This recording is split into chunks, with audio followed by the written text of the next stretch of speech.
What's up, Extra Butter listeners? On today's episode, we dive into the new series of four. It's the Adam Sandler series, The Sandman, in honor of Happy Gilmore 2. We know we left some off the table. We left some off the wheel. We had to. He's got plenty of bangers out there. We had to cut it down. We wanted to tie in some movies that we hadn't seen before.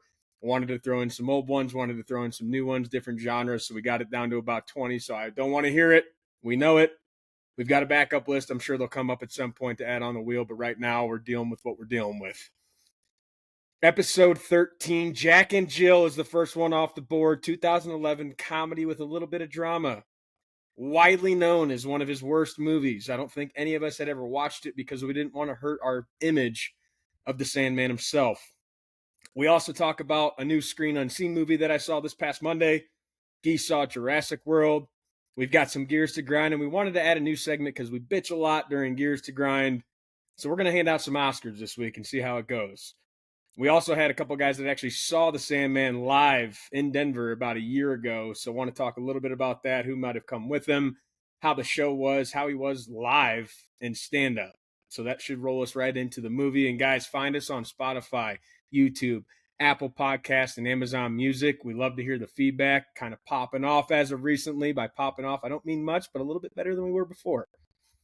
Make sure to go drop us a follow on Instagram for all the updates. X, the Everything app. Everything happens on X. And once in a blue moon, sometimes you might get a little content on TikTok. Not very fluent with that one quite yet, but we're still rolling. Excited for this episode, guys. The Sandman is live. 4 movies of Adam Sandler. Critter. Roll the tape. Extra, extra butter on the corn for me. Extra, extra butter. I hope they don't charge a fee. But it won't matter anyway. I got a good movie to play. I'm gonna ask my friends to stay extra butter for me. This is episode lucky number 13, shall I say. And quick shout out to all you listeners out there. National Lampoon's Vacation popping off on YouTube with the impressions. We're getting we heard the naysayers, like I said at the beginning of the summer series. We wanted to do some classics. They ended up all being legitimate classics from the 1900s. And we're seeing the love, so appreciate it. Comment for more. We're hearing you. It's not a dictatorship unless we want it to be. So let us know what you think. Really appreciate the love. Would love more feedback outside just the views. Give us some comments. Give us some feedback. Let us know what to do next. Would love to do a fan poll at some point, but we're noticing you. We see you, and we love it. To start things off, I just wanted to touch on the next Screen Unseen, guys. This might be the best theory of all time of movie theater logic to do this, because if I was a gambling man, which I'm not, it is like you're playing roulette every time you walk in. Tried to convince my wife to go this time. Rated R, wouldn't go. Walk in and we saw Oh Hi. Didn't know. I did cheat a little bit this time. I was looking at the runtime of the movie and kind of looked ahead to see what's coming out and, what the runtime looked like. So I had an idea that might be it, but I didn't watch the trailer. I didn't read anything about it. I just kind of saw it was like based on a couple. And it was a comedy, kind of like not a dark comedy, but a little bit of a thriller aspect to it. It starts off kind of thinking it's a scary movie with the music they play, and it ends up being a couple, in quotations, on a trip out into High Falls, New York, or Ojai. That's part of the play on words that they do because the sign's kind of messed up. And essentially what it was is a boy and a girl, third or fourth, fifth, sixth date, whatever, getting a little farmhouse out in the farmland of New York, out in the outskirts. And the main logic of it is the girl thinks they're dating. The guy is like, no, we're not. Essentially handcuffed to the bed. Shit hits the fan.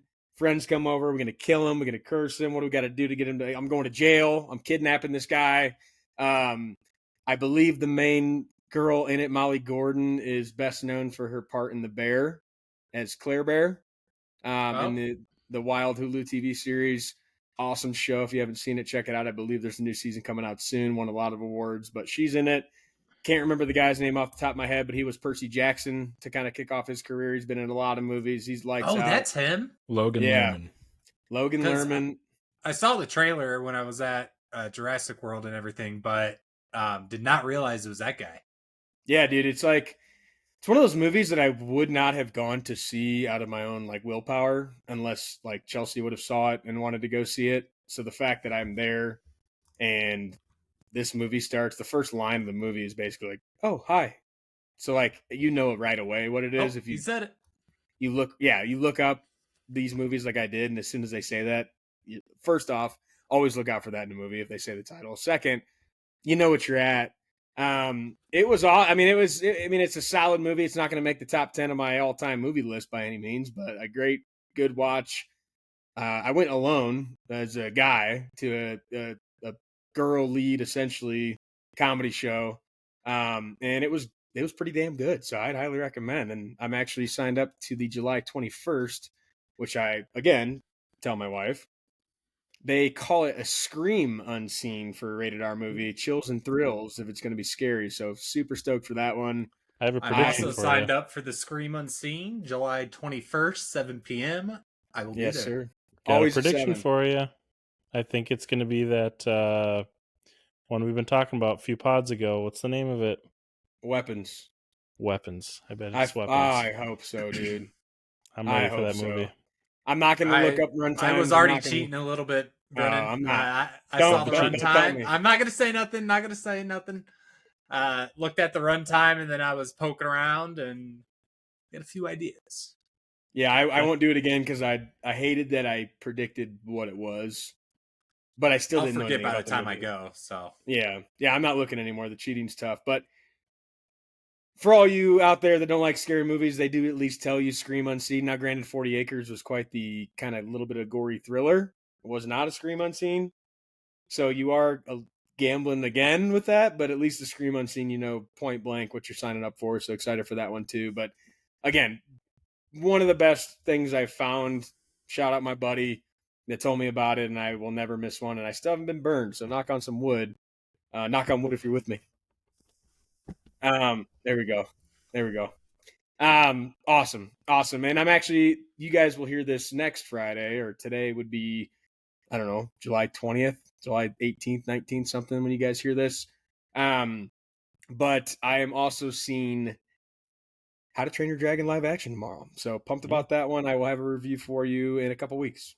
So, Geese, I know that I had already talked about Jurassic World. I know you just saw it, but what were your thoughts on that? It's a dinosaur movie. I'm there to see the dinosaurs. CGI looked good. Action scenes were good. Everything else, there's a lot of questions to be asked. But, overall, it fits the bill for what these films have really turned into. And you're there for that reason. So overall, good experience. Got what I wanted out of it. I wasn't expecting something, best actor worthy out of this, but I think everyone did, pulled their weight in it. So enjoyable movie. Yeah, I think it's a rinse and repeat, like I talked about too. You're there for the dinosaurs. As I said before, you're not going to see them anywhere else. So, like in theaters, it's awesome. I mean, again, you have to agree in terms of just trying to find a plot that will actually kind of make sense. And they really haven't repeated yet. So I did like that aspect of it, that it's Jurassic World, it's Jurassic Park, but there's a little spin on it. So definitely not a rehash of what they've done. The scenery, the plot, I guess, forgetting the word I want to use, but that's very similar to Jurassic Park, but just a little twist. So yeah, like the setting. Thank you. The scene when they get to the second, because the first dinosaur, I don't want to give anything away, but I know it's like water based, and then it's the long neck. Like that scene when they're in the field and those dinosaurs start to show up is a pretty damn cool. Like that's a good shot. Oh yeah, every one of those films has something like that where It's the grazing scene. It was actually one of my criticisms of the film. Was that scene, but when it gets more mainstream, I don't want to give spoilers away or anything, but no, stunning from a visual perspective, so can't hate it too much. Yeah, again, it's not a top 10 movie of all time. Like, it's not making any top lists, but if you're into those movies, like, it's worth top 10 dinosaur movie. Yeah, I would probably say it's got to be up there. Yeah, every new one's got to be. That's up there. Ooh. A lot of those. There's a lot of those. Good movies. Yeah, but the first one's the OG one. That's the one we're talking about. Most firsts are. But no, outside of movies, rolling into the gears to grind, it just fits. I can kick us off. I don't know if you guys have one, but movies. I went to the screen unseen. I go by myself for the most part. I look at my ticket. I get it early. Every seat in the recliners comes paired with a shared armrest, and then there's the double armrest to break up the two. I pick one early on. Very rarely, unless the movie sells out, am I going to be sitting next to somebody on the on the side where it's the shared armrest. And again, if the movie sells out, whatever, don't care. But like, there's 3 showings of this screen unseen. I picked the smaller theater, picked my seat. E6, E5. I actually think it was E5. Usually I'm E5, E6 in the smaller theater. Shout out E5, E6. But I pick E5. And E5 and E6 are together. And then, E4 and E3, E2, E1, etc. E4 is open. When I walked into the theater, I checked again to make sure, like, hey, I don't care. I just want to know what I'm signing up for. I get in there. Usually get there early, like to watch previews. And I'm walking up to my row. I know that there's a mom and daughter sitting in my row. You can tell when you walk in, like, not a big theater. That's got to be my row. Walk over to E5. Mom's in E4.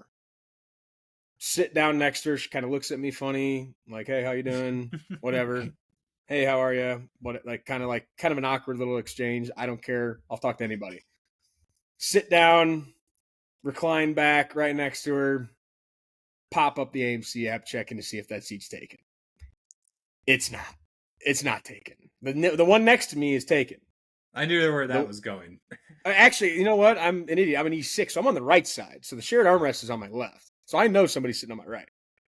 So mom's sitting in E5, right next to me, shared armrest. You always get, like, I don't want to, especially to a female, not going to argue with the armrest. I can tuck my elbow, whatever. She wasn't using it. I used it towards the back end, middle of the movie.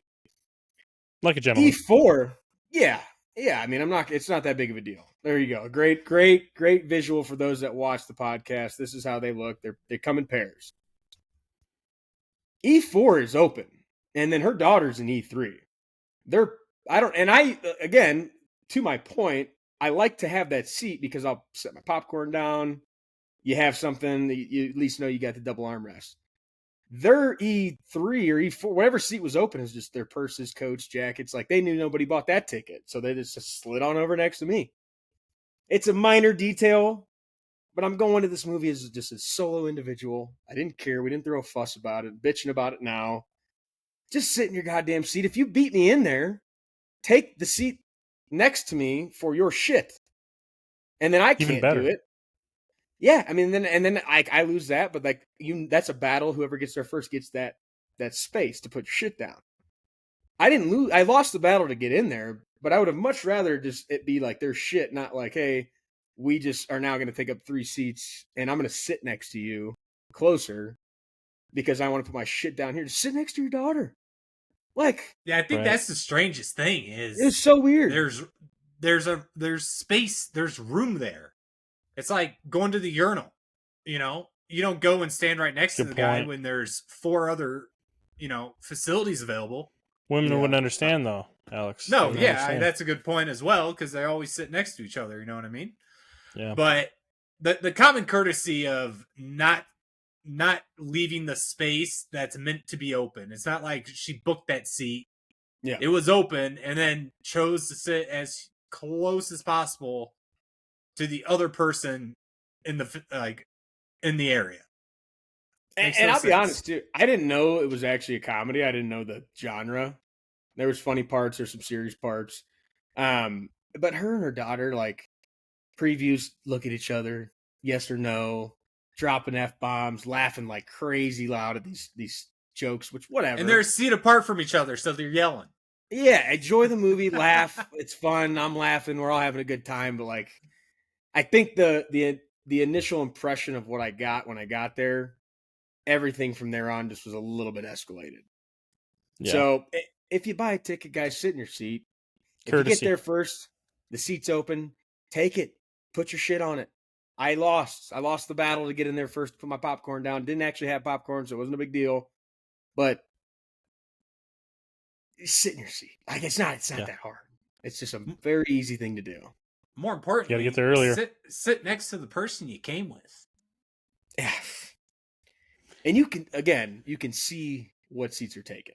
That's the biggest gripe. I've never seen that where they're grouped in twos. Oh, really? Well, there's like one little seat that's all by itself, so maybe that's the one you need to target here. I'll share that again. I don't want to sit on the edge. See, Curdy's an E5, E6 guy. E5, E6 guy. I mean, if I'm a big theater, I'm probably J. I think I'm J.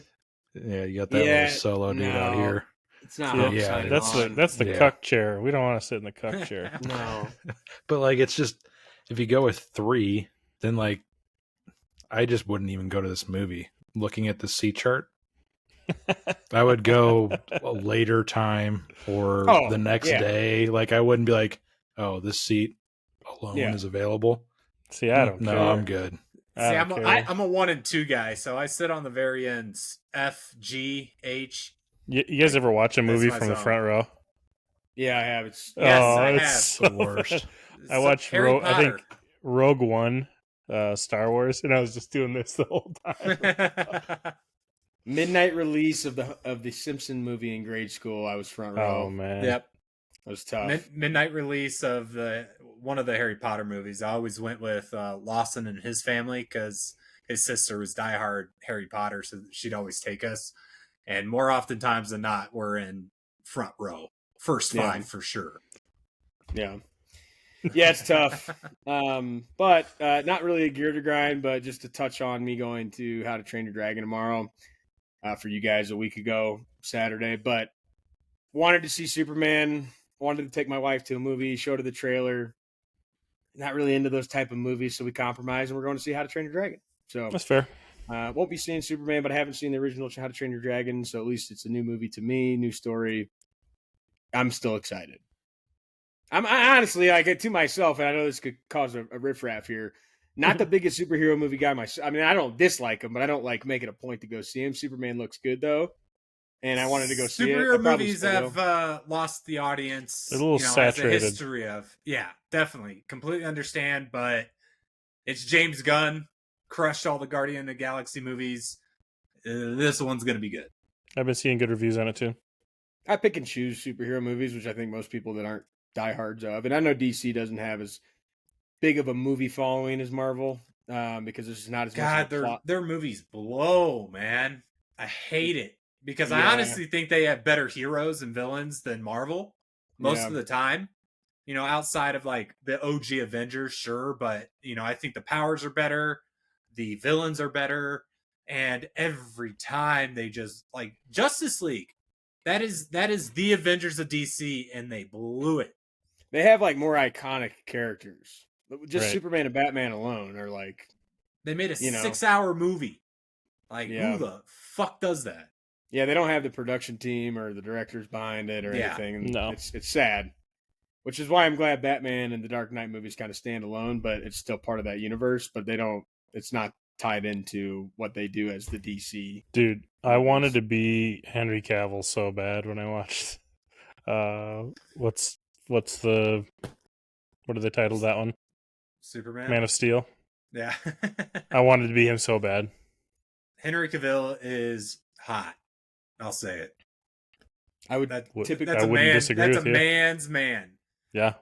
Especially him in The Witcher. Give me a shit. Piece of that ass. I would do. Sorry for the camera bump. I would definitely do a Henry Cavill marathon. Watch his shows. I don't care how you say he's it. The he's the Witcher. Put respect on that name. Yeah. He is. Wow. Not anymore, but he is. Okay. Was. Yeah, I would typically say Liam Hemsworth is in the role now, so fuck that guy. I like Liam, but I would typically say good-looking guy, not he's hot, but teach their own. Yeah, that's a great point. Great point. But is what it is. But anybody else got a gear to grind? I know that was kind of a niche one, but all good there. Well, let's introduce the new segment. We bitch a lot. I mentioned it earlier. We always have gears to grind. I think most of us do. I think it's the most relatable thing out there. But let's start, getting a little good vibes going. And we thought we'd introduce handing out some Oscars. So I will introduce the segment and kind of kick things off. And this week, my Oscar goes to Pam Cooking Spray. I am a big fried egg guy. If I'm home, I don't like to eat it. If I'm leaving to go to work like too early, I don't like to eat at like 5:30, 6 o'clock. Bring some breakfast with me, yogurt, granola bar, whatever. Don't eat as breakfast as much. But like if I'm at home, the weekends, like I'm cooking eggs all the time. It's great food for you. And scrambled takes a little more effort. Guy wants to get them in, get them out. Or fried egg guy. And there's not anything else on planet Earth that will allow you to pick up the pan and slide the eggs into your plate than Pam Cooking Spray. So my Oscar this week goes to Pam. My wife just went to Trader Joe's, got some, different brand olive oil sprayed in there. I like to put the top on the pan, like a little Dutch oven or cook or whatever the hell they're called, just to like cook them a little faster. Like the yolk a little runny, but if it's a little bit thicker on the outside, that's fine. I don't want to use the spatula. Let's get less dishes. So use less water. Save some water out there. There's no cooking spray on planet Earth that works as good as Pam Cooking Spray. My Oscar this week goes to Pam. Love that. Shout out Pam. First go around you gave us short notice, but I immediately thought 2 days ago I was sicker than a dog. Not throw up, but like fever, 102 probably, shakes, just not happy. It was hot in our house. I was wearing a sweatshirt, those type of chills. Oh, yeah. And shout out Body Armor Flash IV. Love those things. Is that just? I haven't had them. It's like a Pedialyte. Gatorade has the Gator Lights. Pedialyte has Pedialyte. Body Armor has their own. Love their flavors. Body Light? No. Geese. This Oscar I just told you. To Body Armor. What is it? It's Flash IV. Yeah, I've seen those. Yes. Yeah. They're unbelievable. Great flavors. I peed like 5 times that night because I was overhydrated, but probably pissed out all the sickness. So that's how that works. Oscar goes to Body Armor. Love Body Armor products. So hey, I do too. My Oscar is going to my dog sitter that will be taking over watching the dog Saturday to Wednesday. Always there, super easy, super chill, and don't have to deal with kenneling and putting your dog in a cage for a week. So much appreciation to her. She's awesome. Your nominee goes to your dog, and she'll win an award if she behaves. I think we'll see. Yeah, I think more generally the Oscar goes to all dog sitters because I have one too that we trust, and it just makes life a hell of a lot easier when you don't have to worry about like you said. Dude, they come over, they stay, they essentially house sitting, but the dog's there as well. Yeah. You don't got to worry about anyone breaking in really or stealing anything, so peace of mind goes a long way, and you're not getting charged outrageous fees. Yeah. Shout out dog sitters. Yeah, I love that. Carter, we got an Oscar from you? We do. All right. And I was complaining about the 459ers last week. Well, I might have been in an Xbox party with you, Brennan, maybe not. 2 days ago, power just boom, gone. First time since being in this apartment, which has been 2 years now. So they got it on within like an hour and a half. And just shout out to those guys for like literally at 7 o'clock at night to like 8, 9 o'clock at night coming out and getting the power back on.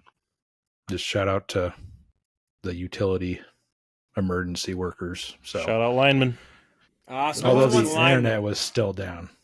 No one wants to get that call. Power that was late at night, yeah, so. power was off. They got that back up, but then there was a couple apartments that the internet wasn't on. I was like, just get me into the. No one had keys, but I was like, just get me in there. We just need to reboot it. That's all we need to do. But, Oscars to the blue collar. Yep. Yes, sir. Love that. But I will say, based on your Oscar, Brendan, the Pam, get you some hexclads. I don't know. We figured out the hexclads. It's expensive, situation. But very. Is it a spray? We just got them. We went into Costco for toilet paper and paper towels, and we walked out with hexclad pans. Pans. It's a pan. Pans. Hexclad it's a pans. You can use a metal spatula. You don't have to worry about a non-stick. Like, you can use whatever the hell you want. You can't just stick a knife in there and start cutting your steak in it. That'd be stupid, but they're really, really, really fucking good. No, I like that. You said hexclad? I was in my own world over here trying to be. Yeah. I went into Costco trying to figure out the paper pan products, and I walked out with $400 pans. Yeah, dude, I've avoided buying those because I just kind of always thought it was kind of a scam. Because the moment I start seeing ads on social media, I'm like, I'm not buying that. So they're holding up pretty well. Yeah, no, I use the wok especially because I do like stir fry all the fucking time. For shits and giggles. Yeah, stir fry. Actually, Hamburger Helper, we were in the middle of cooking Hamburger Helper, like just trying to get a quick meal in, and the power went out. That sucker cooked all the way through. Once, obviously, we had to get the noodles in, but it held the heat in pretty good too. And I don't know, it's worth the $300 in my opinion. Honorable mention. Honorable mention. Oscar goes to Hamburger Helper. I mean, yeah. I mean, come on. You're nothing without your loyalty, and as much as the hexclad's probably great, I would love to continue to hand my money to Pam. She's been there for me from day one, and we're going to continue to knock out. Yeah, you still throw a little bit of oil in there, but yeah, it's. You mean Pam? Oil doesn't work. Sure. The oil doesn't work. It gets too hot. It sticks. It's Pam. Pam. Hey. Can't wait to continue to grow this segment, but shout out to all the Oscars given out tonight. Flowers to you guys. Rolling into the Adam Sandler series. Want to kick things off before we reintroduce in the movie Critter Geese. You guys both mentioned seeing the Sandman back last year. Whatever you got, would love to hear it. I didn't even know when he came here that he did like live shows still, or I'm sure a lot of these guys probably started off doing comedy shows or they got into it, but I didn't really know that he did tours like that. So before introducing the movie, just interested on thoughts from the shows, what you guys thought about him live. Yeah, so I think Critter saw him in Loveland. I saw him at the Pepsi Center or Ball Arena, whatever you want to call it. Sold out about 50-60% of the stadium. Where it's like half cut off, but sold out. Definitely a different type of stand-up. It's more musical based. Like, it's Adam Sandler, right? You're going in with that expectation. So super enjoyable. Rob Schneider came out. He did a little act.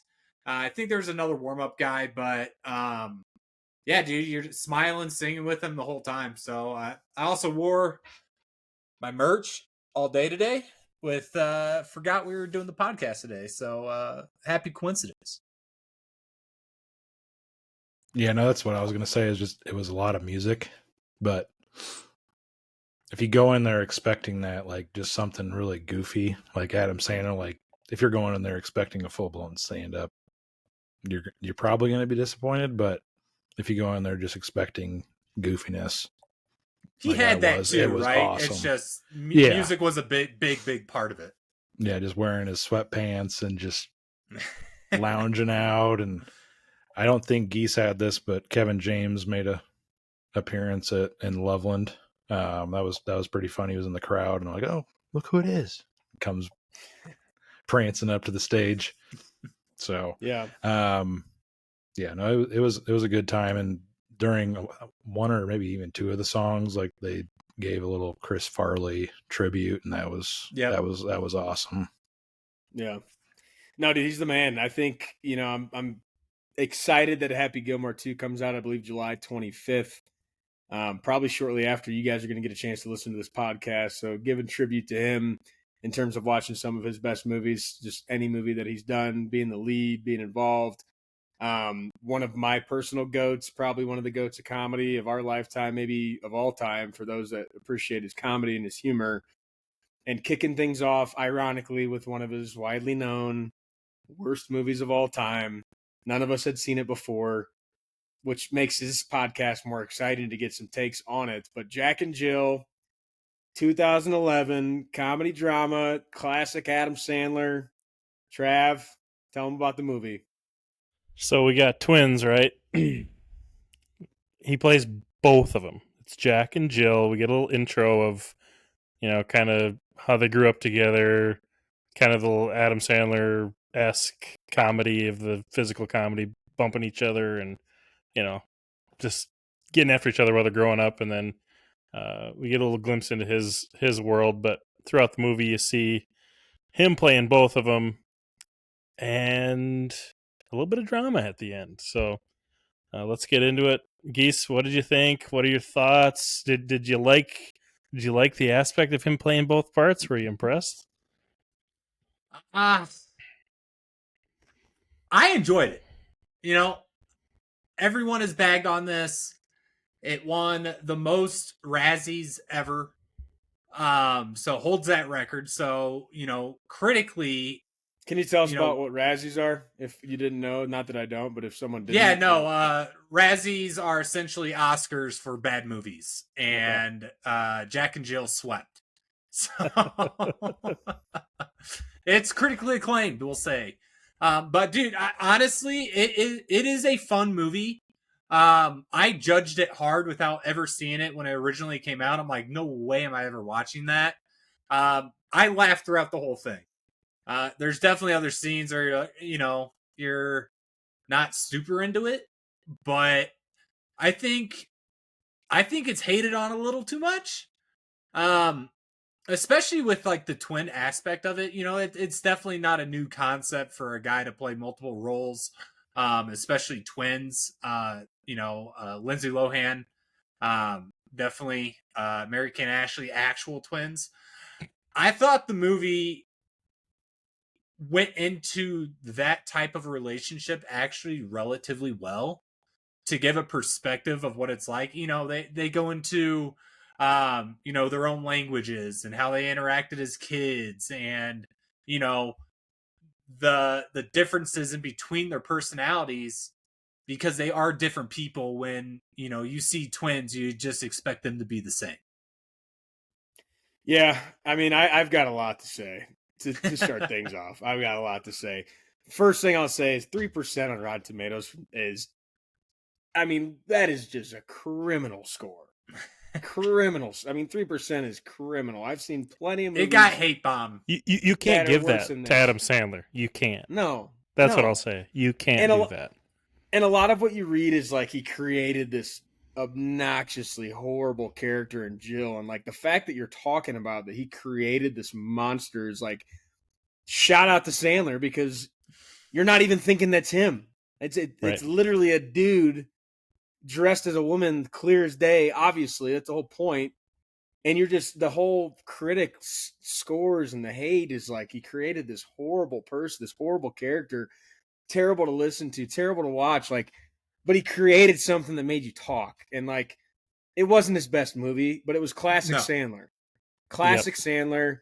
You get, and something you always get with Adam is talking about him like I know him.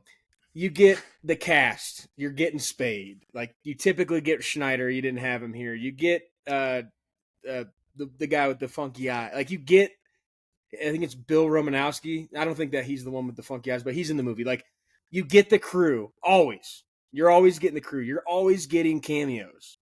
You're getting big names that are in this movie. And I actually recently listened to 2 podcasts within the last week. One being, or maybe last couple weeks, but one being Bussin' with the Boys. Travis Kelce was on. He's in Happy Gilmore 2, talking about the cameo, how cool Sandler is. Pardon my take, Dan Patrick's on. I think he's been in like 20 of his movies. 21, 22. Like, he's always, like, Sandler always takes care of his people. you get the cast, you get the crew, you get the big names, you notice people that you like very short, but they're in it. And people love being in these movies, and like they talk about him on cast or on shoots, and like how he's so cool about it. I think Dan Patrick was just talking about a part of my take. Like he just told me to improv the "Just Go With It" scene when he's the dance show host. Like he doesn't care, just do your thing. Like he wants you to be you. The Sandman that I keep saying comes from Travis, comes from Dan Patrick, of hearing them talk about him, and that's what people call him. Like, this was classic Sandler. It's not his best movie of all time, but to say it's a 3% is absolutely asinine to me. Plenty of good laughs. You understand what he does is create these characters. It's Waterboy, it's the wedding singer, it's Little Nicky, it's Jill. Like, he does this. This is what he does. And he's still in the movie as him, as the guy. Like, it's not a incredible movie, but it is classic Sandler, and I think the hate is unreal for what I expected going into it. I think the bar is the problem with some of these critics is the bar is set so high with his films. Like he went on such a run, and is still on a run. If we're being completely honest, as long as he has that Netflix deal, he's not stopping. I mean, I guarantee Gilmore 2 is going to probably break records, but this being somewhat of a different kind of avenue, and it's not different because it's a new character, but the fact that he's playing a woman and it's his sister or whatever, and the accent might turn some people off. So there's some aspects of this movie that might turn some people off, but there's still, like you said, Brennan, you got the cameos, or not the cameos, but the cameos, I guess, the cast, the spotlight on certain people that you'd be like, oh my god, I can't believe that this guy's in this movie or this person's in this movie. Like, there's shock factor in his movies every single time, whether it's comedy or like, oh, I had no idea that person was going to be in here. So I don't know. I would like to see what critics have to say. I haven't read any reviews on it, so I don't know if we want to pull any of those up and see why people are hating on it. But I didn't hate it. He doesn't pump out shit, and like you learn that in just this recent interview with Dan Patrick is like he's wanted to do Happy Gilmore 2 for so long, but he wasn't going to release a bullshit movie. And he has the Netflix deal. I'm sure there's timelines for when you have to hit X, Y, and Z and get these things out, but you're not gonna tarnish his films. Like he's not putting a product out there that he knows is ass, and maybe in his mind he has. But like you hear these stories, and it's like Happy Gilmore 2, Happy Gilmore Original is one of the most legendary sports comedies of all time. And so you're not going to just pump out Happy Gilmore 2 in 5 years just because like, oh, we're going to make some money. People are going to watch it just because that's what they do now. Exactly. And I don't like it. That. So I don't think like, I don't know what he thinks about this movie. Maybe someday we hit it big and we get him on. We can ask him about Jack and Jill, but I would beat on the table for that this movie is not a complete dog shit movie. It is Sandler comedy to a T. Not his best. Certainly got some laughs out of me, and it's exactly what you would expect out of a Sandler movie with a different plot. Storyline is good. It follows, like there's nothing crazy about it. It doesn't jump around, like you can follow it. What do you got, Chris? Give me one of them. Due to poor character development, the audience will never see beyond Adam Sandler in a wig and a dress. That's the whole point. When I watch this, that is the point. Right. They're twins. They're identical twins. He's not trying to fool you. Exactly. That's the comedy. And we get a twist at the end that everybody should have saw coming, but like, that's the whole point. Right. This movie's as you said, man, it's an Adam Sandler movie through and through. Definitely something outside of his wheelhouse, but has all the elements that are in every other one of his movies. I don't get the hate. Like, I could understand not liking it. I don't think Jill's voice is like that grating. Like it's certainly up there. Look at this guy. It's annoying, but look at this guy. Yeah. Look at this guy, Brian Gill from Mad About Movies podcast. I'm not saying we should, and I'll put him on blast. I'm not saying we should take Pacino's Oscar away from him because of this movie. I'm just saying that's a conversation I'm willing to have. Can actors and actresses not just do things they want to do? Adam Sandler's I bet you he had a fucking name. Fun exactly. Fact, these people want to be in these movies. Fun fact, Al Pacino was broke because his accountant stole all his money and he needed the money, so he did this movie. But I also think that like that okay, there's the outlier, so I guess fuck me, but people are like want to be in his movies. Right. Like there's a reason he always has cameos in these movies. I mean, Pacino certainly could have picked a different movie. It's not like this is the only thing offered to him. I don't know, guys. Dunkachino. I don't even drink coffee. I'd get a Dunkachino. Yeah, Another fun fact, because I was looking these up before the pod, is that they originally wanted Starbucks for that, but Starbucks said no, so they went with Dunkachino. I love the ad placement. I think that's better too. I think it's better.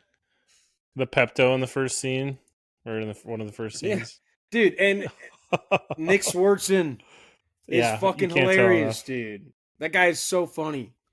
And he wasn't as funny in this movie, but I mean, knowing it's his role was definitely smaller, though. Yeah, it was smaller, but it's like his like the way he acts, like just him in general. Like if I see him, I'm going to laugh. He doesn't have to say anything. I love that. I just think of all he does. Everything he repeated, Adam was saying prior, and then he's like, "You can't say that." Yeah, that's comedy. That's funny. And like I don't know, like it's just I think it's criminal to talk as negatively about this movie as it is. If you compare him to his other ones, for whatever, do what you want to do. I personally have things or movies he's done that I like less, but like you cannot tell me you didn't laugh watching this movie. You cannot tell me that, and if you did, you tried not to. Right. Do you think this is his worst one? No. I think Hubie Halloween was awful. I think the space one that just came out was terrible. I don't even think I saw those, so I'm in agreement just based off that. Yeah, it's like there's plenty, and I'm sure there's opinions of people that. But with how many he puts out, you can't bat 1,000. Like, I'm cool with him putting out as many as he wants. You know what I mean? And maybe I watched Hubie Halloween, falling asleep one night, and I thought it was bad, and I didn't watch it all. Like, who knows? But like, and again, we talk about this all the time. You go into these preconceived notions, like we love Adam Sandler. We knew this one was going to be. We thought it was going to suck, and when it's a little better than what you thought, it's going to be better. And we have partial bias to Sandler, so it's tough. We're guys who love Sandler, so you're not feeding me. Sometimes in life, you got to eat shit and like it. This movie was not shit. And you're not getting me with 3%. I'll tell you that. No. What did the audience score it? I think like 33. It's still not even, I don't even buy that. Critics scores for comedy movies, I feel like, are always just shit. Like there's no all these thumbs. We'll call them thumbs or sausages, as Patty the Batty would say.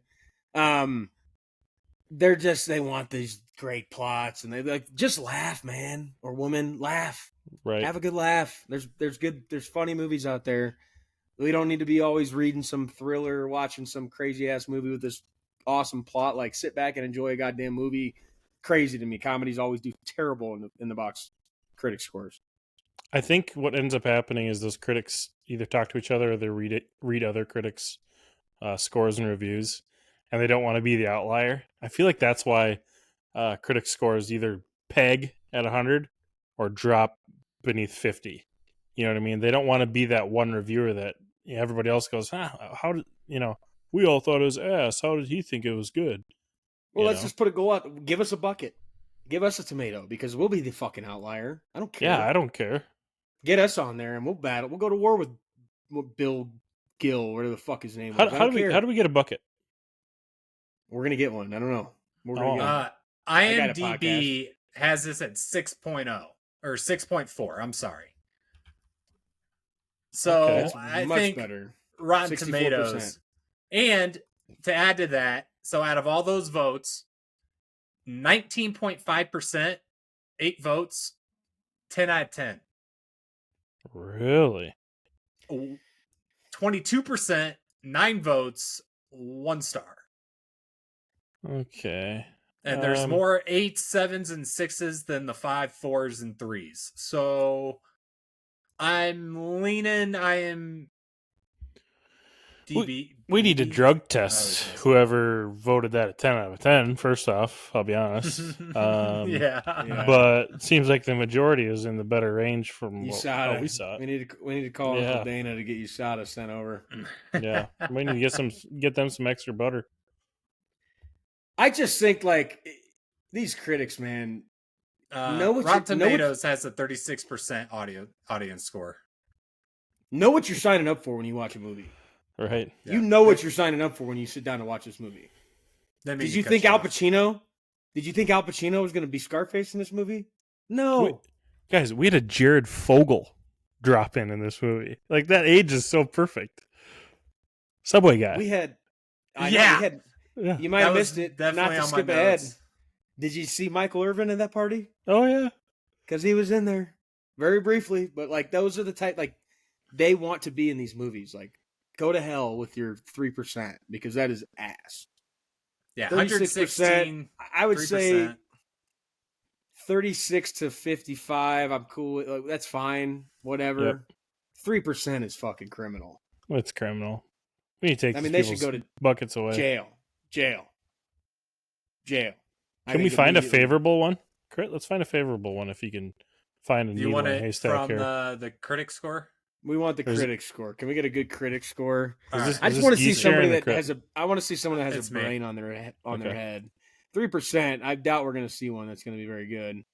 Oh, there we go. Hey, whoa. Hey. I can't see that. You're going to have to read it. Read it. Good luck.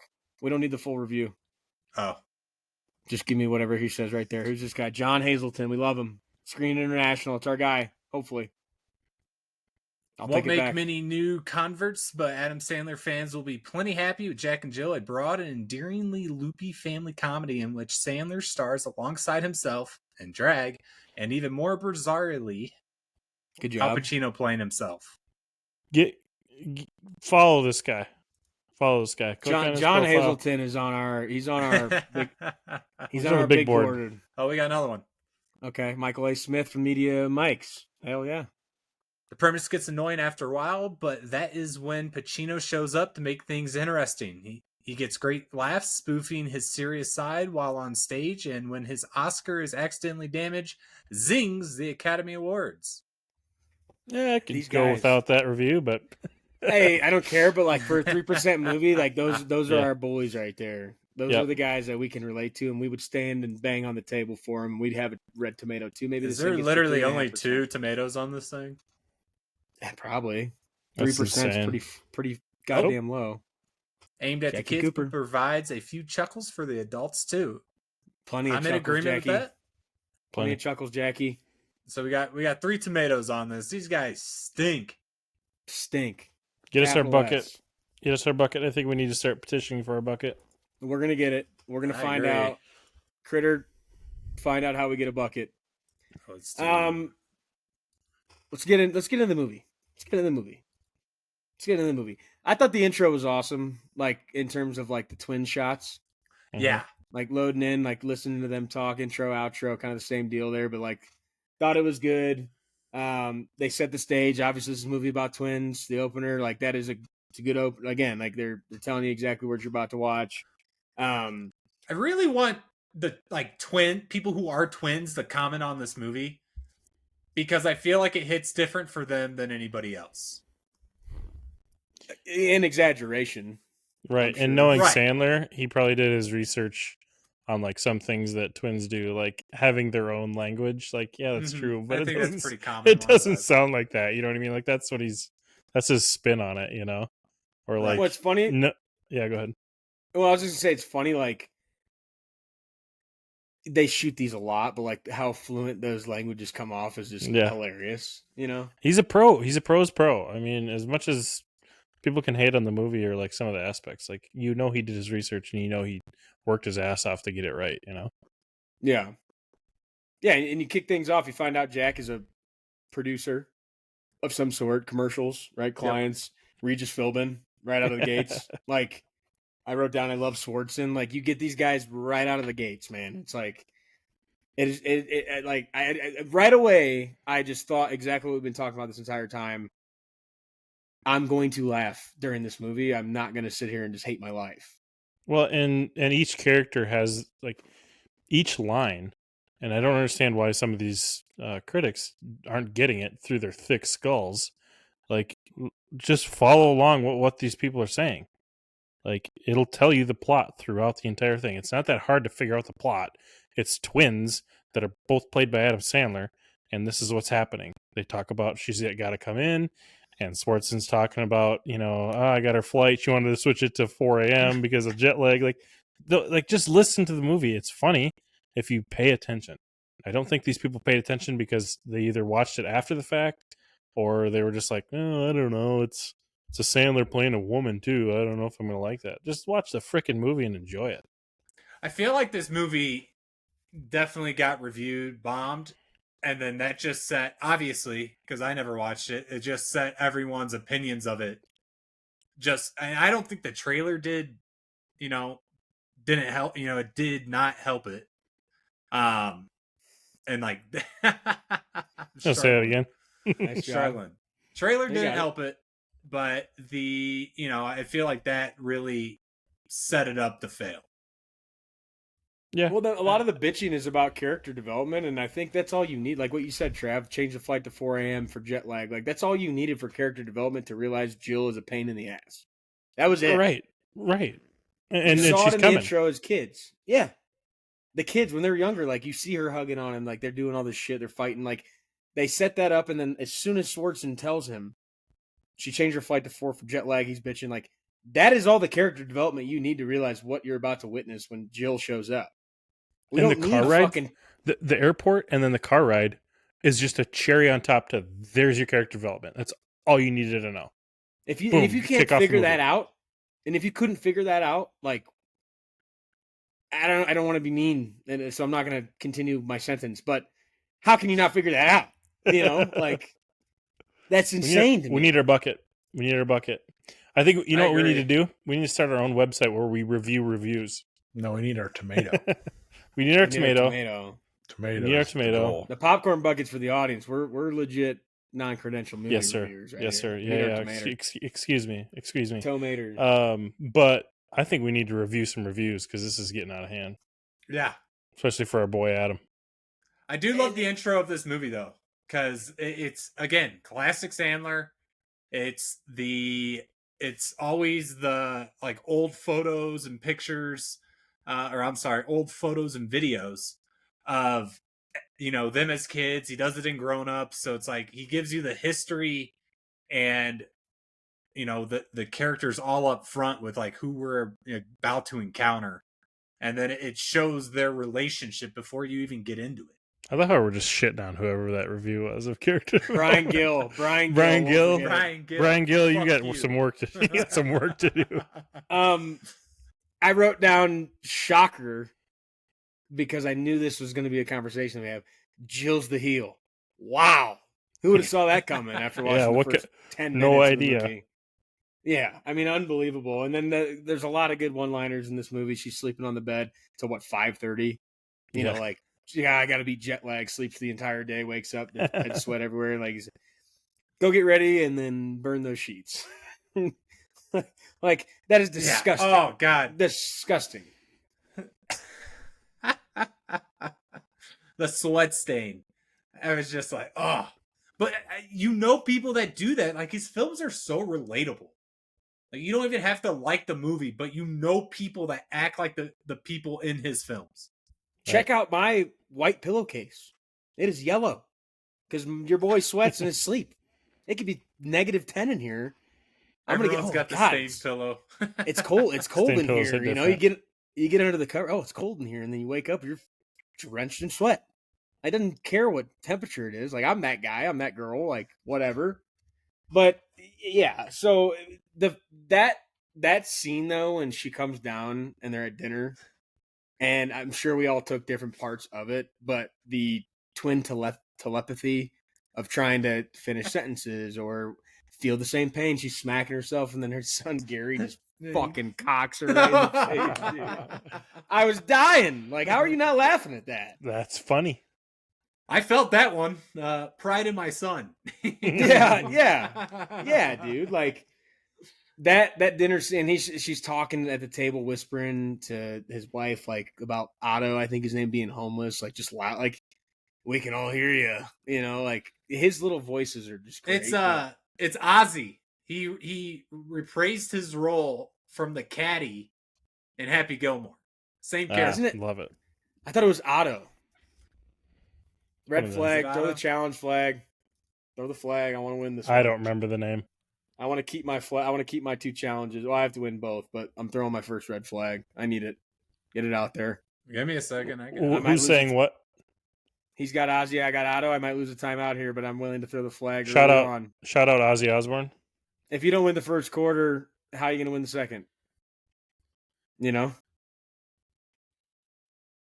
Where is Otto? It's Otto. Come on. Geese has been charged a I got it on the timeout. screen. I got it's it on the the screen. Give me a minute. It's on the screen. I was looking it up. Sorry. Been charged a Good timeout, Lord. and Hey, newsflash. Brennan retains the possession. Newsflash, we got a guy that can do this for us. He's been here for a while. I thought he was still indisposed. I apologize. Apology not accepted, but great scene. Said he was calling his brother. Never said he call ended. How am I supposed to know? Speaking of Otto, Lack another of funny part. communication. He gets up, wants to leave. Jill's freaking him out. He's getting nervous. I'm full. Snags a biscuit, stuffs it in the pocket to take with him. That was my first mental note of the movie of like, just what a little chef's kiss to that scene. I'm full. Yeah. Grabs a biscuit because he's home. Just perfect. How are you not laughing? You know? The timing of that character. Have you guys is impeccable. seen Eight Crazy Nights? I'm assuming yes. Yeah. Yeah, 1,000 times. Did Jill's voice not go into that a little bit? Like, did that not remind you of Whitey Duvall? Oh, I mean, when he does those type of voices, yeah, of course. Yeah. It's him. I mean, it is him. Yeah. Yeah, absolutely. Absolutely. Reminded me of a lot of different things. But Otto's timing was awesome, and I think he kind of falls off, but like Jill gets all pissed off running into the woods, which is a common theme of going to sleep in the woods when they go out and get her after he just hates to be around her, and then they get her and Otto pops up behind the log. Like that, it's just like those little things, bro. Like they're so funny. But not to Brian Gill, apparently. Yeah. I do want to call out Woommates. So underrated. It is great term. Woommates. Yeah. That's a great I also term. thought what was funny early on, I believe it was Otto, and they talk about using, or you can Skype us, and she's like, that sounds anti-Semitic. You know, like those things like that. Like, I have tons of quotes. I mean, I don't think I could watch a Sandler movie and not have like half of my note sheet, if not 70%, or just in 100%. quotations of quotes that I had. Open-ended ticket for Jill. What was she supposed to be there? Like a handful of days? I knew we were gonna get in a fight. I think I bought it up. she's like a just week, supposed to something be like there that. through the weekend. I thought. Yeah. Yeah, like Thanksgiving weekend. Mm-hmm. Yep. And then she open. never got a return ticket. No, it's open ended. Yeah. Open-ended ticket. I'll fly back whenever I want. Is that a certain type of ticket, or is that just back a joke? back then? I don't know if they still do them. Do they still do? I don't know. I never heard of Where it. I think you buy could it- buy you a- buy you the buy return a- trip and pick the date. Yeah, you buy a round trip, but when you want to come back is like up to you. Damn. See, that's such a good idea. It makes sense they don't do it anymore. Chris shaking his you head. buy both. Yeah. You buy the first flight, and then you have to buy the second flight. Yeah. No more They don't do that open-ended. What year did this? 2011. Yeah, 2011. That's right. Yeah, you could probably do it back then. Yeah.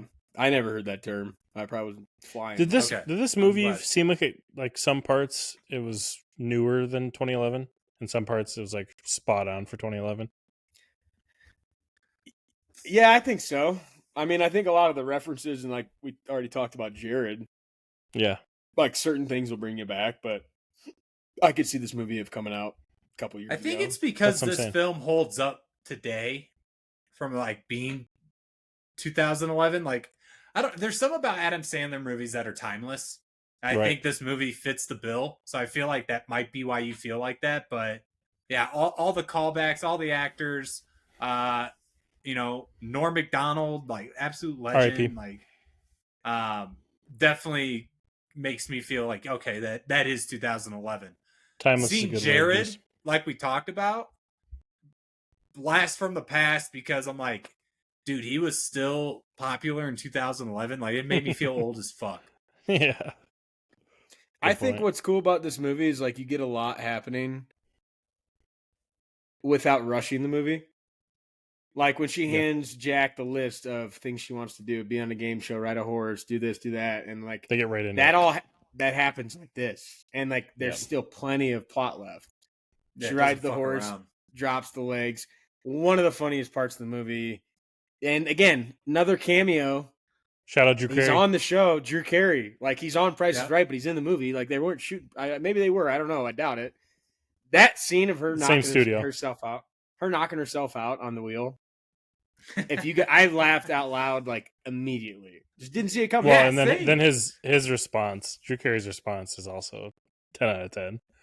What'd he say? All right, get her out of here. He's like, he's like, well, we'll just give her some prizes. Whatever. On to the next. Here's some commercials or something like that. I don't know what you guys thought going into it. I thought for sure, whatever reason, I thought she was rolling the dollar and then was gonna make a big deal about it and just be all over Drew Carey. Best part about Adam Sandler movies, you predict that didn't happen. On to the next, the next funny part. And that's why I think it made me laugh so hard because like you're just trying to predict it and you're not. Like it's comedy, knocks herself out. And then go ahead. I was just gonna say that I didn't want to skip over the movie they watch together, which is coincidentally your background. And then relate that back to the conversation about character development. You have two twins. One of them hates the other one. One of them's a pain in the ass. But then we get this scene where they are identical.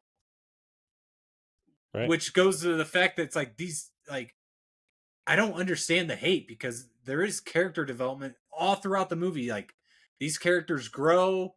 They make mistakes. Like, I don't know. And it's not just the Jill character. Like Jack's character is also getting developed. Like instrumental parts of this movie get brought up by him, or scenes are thrown in with him doing stuff that he used to do with her, or like on his own. That you go, oh, like that explains her actions. It's not just about her; it's about both of them. And I wasn't going to miss the movie scene. I'm glad you brought it up though, because who knows.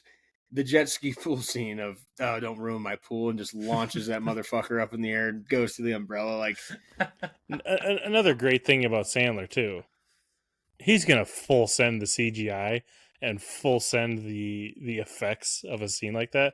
Like if you're somebody that's gonna be like, oh, that's not believable, who cares? Like somebody could do something catastrophic like that. Obviously, they're not gonna be putting a jet ski in your pool, but it's hilarious. Well, honestly, the handling inside the pool was pretty damn good. How you whipping that thing around in there? Yeah, I just like the fact that we're introduced to Jack and Jill. We're obviously on Jack's side here when it comes to Jill's character of just like, fuck, dude, like I have to deal with Jill. But as we get to know her and his family gets to know her, everyone seems to like her. Yeah, she's a lot. But it's so good-natured and innocent that you can't help but like her. Right. Gets absolutely clobber-knockered by the spin wheel. Gets all this free shit, hanging out with the kids all day, entertaining them. I just entertained my niece for 4 days. Guess what? That's a lot of work. And to take that time and build relationships with your nephews and nieces, like she's not as bad as we're led to believe, which is like Adam Sandler's movies. They definitely go deeper and have, it's more connected than just like a stupid comedy. It's not, scary movie. It's not, Rule 34 or whatever, Rule 24 or whatever that movie was, where it's just dumb comedy. Like this has a story, it has a purpose, and it's telling you something. Yep, and there goes. I think if we go back to our old ranking system of one word, I'm going to go back to Geese's timeless. Yeah, any Sandler movie, it's any good one. I mean, there might be some that aren't, but that what you just described is why it's timeless. I think the fact that it has more than just comedy. Like quotes are one thing that bring you back to Sandler movies and any comedy movie from us growing up, but I think that's the point of it all. Well, in the quote part, like the movie scene, they get in a fight, pisses her off, she up and leaves, family's leaving, they all leave or getting ready to leave. Jack's still in there, and the guy in front's like, "That was a chick." It's like a serious part, pissed her off. That was a chick, and then dumps the popcorn and it said, like, they always get you with another one. Like, you think it's getting serious, it is. Pissed her off again. Comedy, bang. Like, yeah, every time. We have to remember to jump back to the beginning. The whole reason for the whole start of this movie is the commercial that they need to do. If they don't get Dunkin', they're screwed. And this is when they came up with the Pacino and Dunkin' Donuts really wants Al Pacino and the Dunkachino. So all of these scenes are building up to the Pacino part, but I just want to make sure we didn't forget that if anybody was losing that after they rewatched it on what we're talking about. Just think back to that part. I do like the theme that is, it's always occurring where Jack is the one bagging on Jill, but the moment somebody else does, Jack is right there to put him in their place. Yep. Nick Swartzen, so his character is just kind of repeating what Jack is saying. Like, dude, you said you hated her. Yeah, but only I can say that. Yep. And then the kid in the theater, that was a chick? And he dumps his popcorn on him. Like, fuck you, buddy. So he definitely is protective, and he's definitely like, I'm the only one that's going to bag on her, so, move out. Well, right. And the exact same thing happened right after that is when his boss is finding out that he's got a twin sister. And he's like, oh, identical, fraternal? And Swartzen's like, nocturnal, like a bat. And then he gets pissed again. He's like, pack your bags, bud. He's like, I'll go grab my stuff. Like, every time. And I kind of thought at the beginning that it was like he was going to be like, oh, I'm just messing with you. Because you got Felipe, who we haven't mentioned yet. I'm just kidding. Like every time, like, says something like he's, the Mexican guy out there and says something like to make you think. And he's like, I'm just kidding. I'm just kidding. And I thought we were going to get that out of Jack at some point with Swartzen's character, but it was always just dead serious. Like, I'm going to fire you. Quit talking shit about my sister. Total disdain for talking shit about his sister.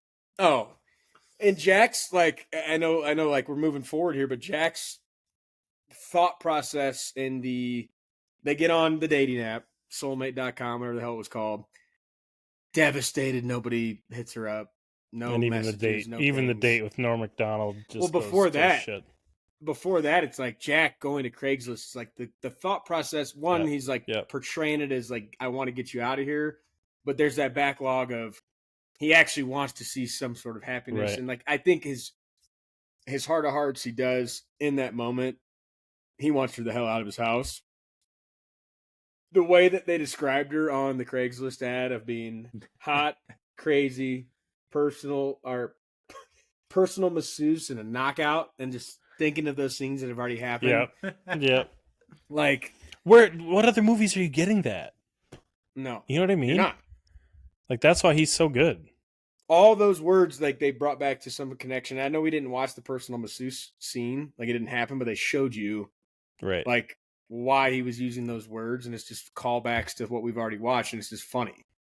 It's just stretching the truth, making it a little fuzzy. And it's, dude, shout out Gary, not to cut you off, his son Gary. I thought one of the better performances in the movie. Agreed. Sees him do the Craigslist ad, talking about what they're going to wear to the date, and he's, what are you going to wear in hell? That kid had so many good one-liners throughout this movie. I think we've talked about like kid acting because the Goonies and Sandlot. Like, this kid's younger than them, for sure. Right. And just, I mean, again, he's coached up on what to say, but just the delivery was awesome. Half the battle. Yeah, I agree. But yeah, because we roll into R.I.P. Norm Macdonald.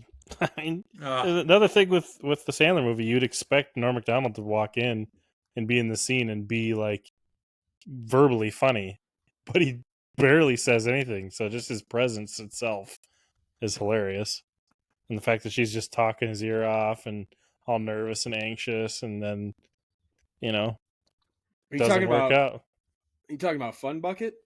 Yeah. Fun bucket. What a Craigslist name. The salad little quote too. Like, I think you just wait for it to cool off. Like, cool come on off. now. And I'm sure our guy Brian is thinking that's just the dumbest comment ever. You know, right. We don't like that guy. No. I love how this movie kind of flips the script on the Craigslist, where, you know, some guys just not flipping the script, but just like giving you access to what actually happens and getting catfished, essentially. Yeah. It's like, dude, it's just some random person posts online. You're showing up at their house. Fun bucket. You don't do anything. You don't kill her. Don't kidnap her. It's like, I'm just trying to get out of here. He's just like devastated when he sees her. Like, oh god, like I'm on Craigslist for Christ's sake, and here's this animal coming down the stairs, you know, and stands her up. And that scene was also funny when she goes to the bathroom to find him, and he's hanging on the light. What a baller move! You're just another thing. I love that. Go ahead. I was just gonna say I love that scene because it obviously it's framed to make you think this, but you're like, oh no, he just left. And then just hands up. That's exactly what I was going to say. Is like, I thought that somebody was going to be in the toilet and like freak out that she's looking in there. So I did think he was going to be there, and then like, oh, he left, and then he's still there. It's just it's a reverse gotcha, but still gotcha, which is a good part of Sandler movies for sure. Oh yeah, but hanging on the light, like it's it should be expected, but it isn't. Like, I thought it just would go into a sorrowful scene, and she does walk out, but then just the camera pan up, and he's just bear hugging the fucking light up top, which you'd probably see him. Oh yeah, you know, for sure. That's a big dude. That light's not holding on to that guy, but just another little thing there. But she comes back, all hell breaks loose, a lot happens, whatever. Date's not good. We're gonna take you on a new date with a guy who cares about you. Because we need Al Pacino. And he's going to be at the Lakers game. Jack and Jill are going to the Lake Show. Yeah. Another cameo thing that you think of. I mean, that's a legitimate time in, Staples Center. I mean, I don't think that all the scenes are obviously timed up perfectly, but the fact that you get the full effect of being in the arena, they do a really good job at Happy Madison making that feel the same way. Yes, sir. Dude, I wrote down Kobe R.I.P. It's crazy. Like, that's a 2011 shot, of course. Mm-hmm. Like, there's certain things, of course, that you'd see. Kobe Bean, R.I.P. But another cameo. Yep. Johnny Depp. Johnny Depp, baby. Like, what? He just gets all these people to want to be in these movies. Like, yeah, this has got a 3%. Johnny Depp's in it. His reputation precedes himself because all big names want to be in a Sandler movie. Yeah, and this is where Al Pacino comes in. He's in disguise. He's like, I'm not supposed to be here. That's Al Pacino. I'll be honest. I might be completely an idiot. I had to look up if that was actually him or not. Johnny Depp? No, Al Pacino. I know who fucking Johnny Depp is. I didn't know that was actually. I thought Al Pacino that he looked good. I was like, fuck, this guy's got to be a billion years old. Oh, in his disguise, you're like, wait a minute, is that actually what he looks like? No, I did not know that was him. The entire movie? No, I looked it up in the middle of it right away. Gotcha. I know that all his movies are like these people play themselves or they play a character, but like for whatever reason, I was like, I don't think that's actually Al Pacino. Sure as shit. Oh yeah, it's Al fucking Pacino. Once you hear his voice too, you're like, oh yeah, that's Al Pacino. And how old is he now? He's in almost 90. I don't know. 85. We always got to talk about age. You got to talk about money. Yeah, inflation. We haven't hit inflation yet. Yeah. Or those tickets back in... And don't jinx it. Now we're talking about inflation again. Here we go. What were those tickets back in 2011? That's probably $15. Another classic part of that though is like Jill is just dying to find this guy, and you got Al fucking Pacino who's just crazy about her, just not having it. Like that's the guy. That's the guy we're saying no to. Right. You know? Who was she looking for again? Was this guy from like Backstreet Boys or something? Ryan Seacrest. Ryan Seacrest. Yeah, I don't know why I was thinking those things. I probably saw some Ryan TikToks of them today. Well, another thing we haven't touched on that just reminded me of is like at the dinner originally, song, movie, whatever, every time Jill's trying to describe a movie and they're like, oh, it's Pretty Woman. Like, no, the one where you got this pretty girl and it's Pretty Woman. Like it's a wonderful life. No, it's the one at the ending. He's got a wonderful life and everything's coming together. It's like, that's and a wonderful the life. angel, and it's during Christmas. We watch it all the time. A Wonderful Life. No. Why do you keep saying that? Yeah, getting pissed. Yeah. Shout out Al. Yeah. Popping the number on the hot dog. Oh, yeah. The glizzy, the mustard. What a move. What a move. I hope people make that move. That's a ballsy move. Hey, send that over to seat F 14 for me. Yeah. I might have to hot try dog with your phone number on it. No way that ketchup survives. No. There's no shot. No. I have to try that one. It's putting random phone numbers in my contacts on a hot dog and send it to somebody. Right, or write on a can of beer. That'd probably do it. Oh, yeah. Well, that's definitely coming off. Too cold to hold. Too cold to hold. Surprise party at Morton's is where we get the most cameos. Yep. Bringing to dinner, twins' birthday. Her birthday, of course, couldn't happen at his time. It was 10 minutes later, whatever the fuck it was. But they go to Morton's Steakhouse, want a quiet night. They walk in. Nobody knows Jill. Everybody you work with is there. That's where you get Jared. That's where you get Michael Irvin. You get the boss. Swartzen's there. That was another electric scene. I've been a part of so many of these conversations, and I think you guys, you had to have been. If you haven't been a part of one of these conversations, you haven't lived life. But you see somebody at a party that you don't want to talk to, or it could be a family member. And you're just like, I really like, hey, how you doing? Like quick hi, go get your drink, go get some food, mingle with other people. Everybody's been pulled into a conversation they don't want to have. And you know what you're signing up for. And Jack signs Jill up, or it's not even Jill, signs up Nick Swartzen's character. Jill, come here real quick, I want to talk to you. He's an atheist. And then just taps him on the back. Night. I'm out. I've been a part of those. They are horrible. You need the guardian angel to call you out of the situation. Like somebody sees you drowning and they're like, hey man, like real quick. And it's like, oh, like, hey, and you don't even know it in the moment that's what's happening. But I've had that where it's like you were drowning in a conversation and somebody sees you and God bless their soul. Hey man, real quick, I got somebody I want you to talk to. It's like, hey man, it's been great. It's been great chatting with you. I got to go. Walk over there and they tell you like, hey, I just saw you fucking drowning over there. Like, as shitty as those moments are, I'm a nice enough guy to just let it ride. You'll get out of it eventually. But I never want to be that person that somebody's talking to you and they don't want to talk to you. So, you can kind of get yourself on a little short leash and be like, oh yeah, like I gotta go too. Like you don't want to be that person.